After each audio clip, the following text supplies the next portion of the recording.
Hearts are on the hunt for a new boss with big names being circled and even bigger decisions looming. Over at Ibrox, Nico Raskin is eyeing the Premier League exit or faster than you can say contract clause, and he could shake up Rangers' entire summer. Meanwhile, at Celtic Park, a new hero has emerged between the sticks as Viljami Sinisalo steps up and shows he might just be the next big thing.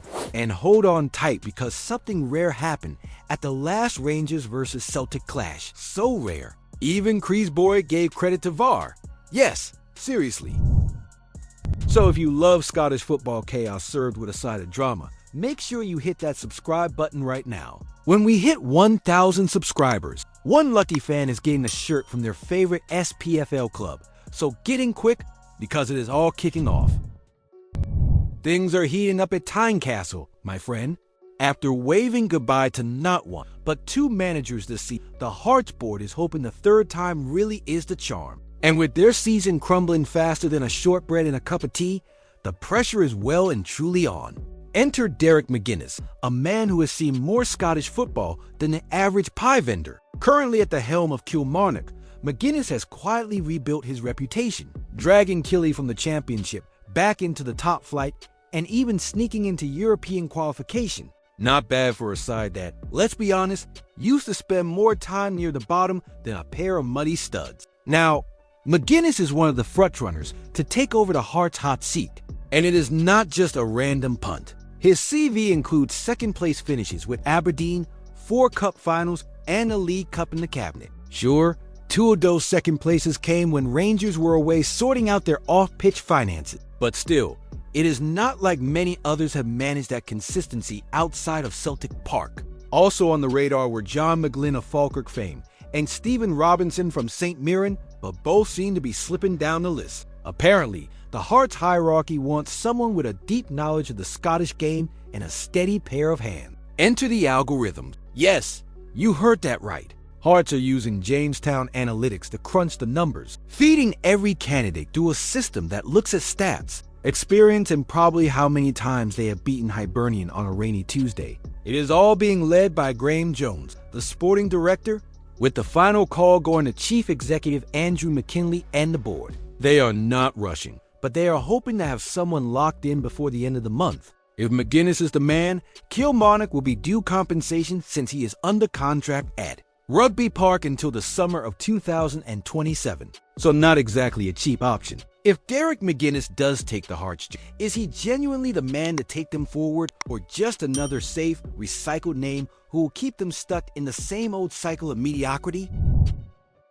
There is something brewing at Ibrox, and it is not just the preseason transfer whispers. It is the growing possibility that Nico Raskin could be packing his bags sooner than many fans would like. The Belgian midfielder has been one of the few real bright spots in the Rangers side that, let us be honest, has lacked consistency all season. His tenacity, creativity, and knack for driving play from the middle of the park earned him both Player of the Year and Players Player of the Year awards. And just to top it off, he finally broke into the senior Belgium national team. Not bad for someone who landed in Glasgow not long ago. But here is the twist. Behind the scenes, it seems Raskin is eyeing a move south of the border. Premier League football is the goal, and according to Derek Ferguson, Raskin has never seen Rangers as a final destination, more of a well-lit layover. And you know what? That is not exactly shocking. He has 2 years left on his contract and a history of running deals down, which puts Rangers in a familiar and uncomfortable position. Do they sell now and bank the cash, or gamble on him staying another season and risk watching him leave for pennies later on?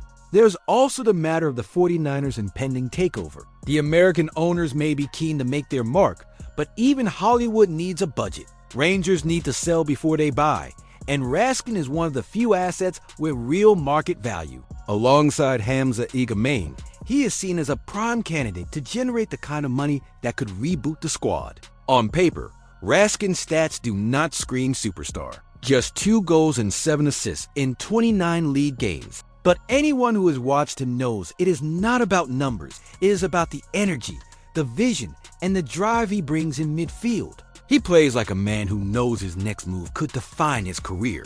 Is Nico Raskin right to treat Rangers as a stepping stone, Or does that attitude show he was never truly committed to the club in the first place?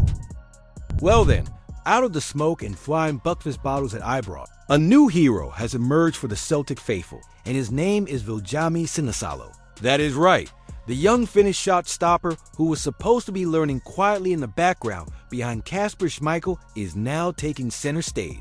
And by the looks of it, he is loving every second of it. Thrown into the deep end after Kasper's unfortunate knock while on international duty, Viljami has not only kept his head above water, he has been doing laps, calm under pressure, sharp with his reactions, and commanding in his area. He played like a seasoned veteran rather than a 20-something still getting used to the Scottish climate and the not-so-warm welcome at Ibrox. Let us be honest, for a lad who was signed for just over £1 million, Sinisalo is starting to look like one of those bargain buys you tell your mates about for years. You know the type. The kind that arrives quietly and ends up being the backbone of a title charge. His distribution is crisp, he is quick off his line, and he looks like someone who has been raised on a steady diet of pressure and chaos, which is handy, considering where he plays. Now, Brendan Rodgers will soon have a decision to make. Does he hand the gloves back to the decorated veteran once Schmeichel is fit, or does he back the youngster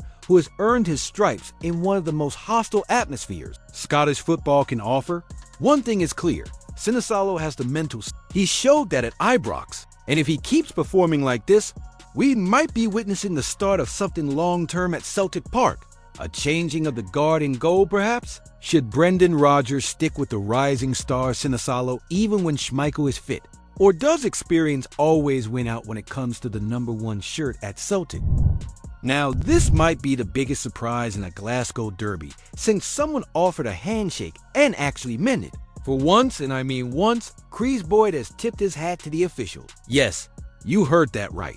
According to the former Rangers striker, the referee and VAR team actually had a good day at the office during the final Old Firm clash of the season. And if Boyd is saying that, it must have been smoother than a pint of Tennent's on a sunny afternoon. The game ended in a draw.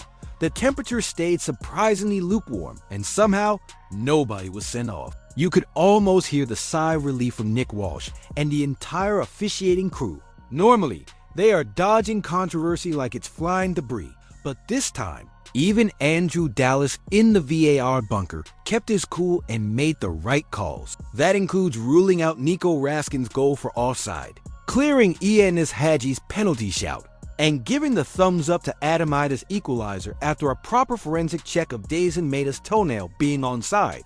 Kris Boyd even gave a bit of analysis that actually made sense. Said Hadji tried to win the penalty with a cheeky bit of foot planning. You do not hear that level of honesty too often from a pundit, with one eye permanently on Ibrox. Still, it was a weirdly calm ending for a fixture usually full of chaos.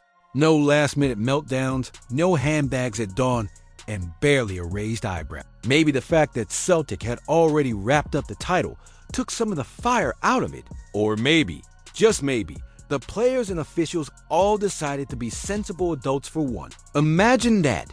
Did VAR actually get every decision right in the derby? Or are we just lowering our standards because the game did not end in total carnage? And don't forget, we're closing in on 1,000 subscribers. Once we hit that mark, we're giving away a shirt of your favorite SPFL team to one lucky subscriber. So hit that subscribe button, drop your team in the comments. Don't forget to leave a like on the video. I post videos every day talking about our Scottish football. See you soon.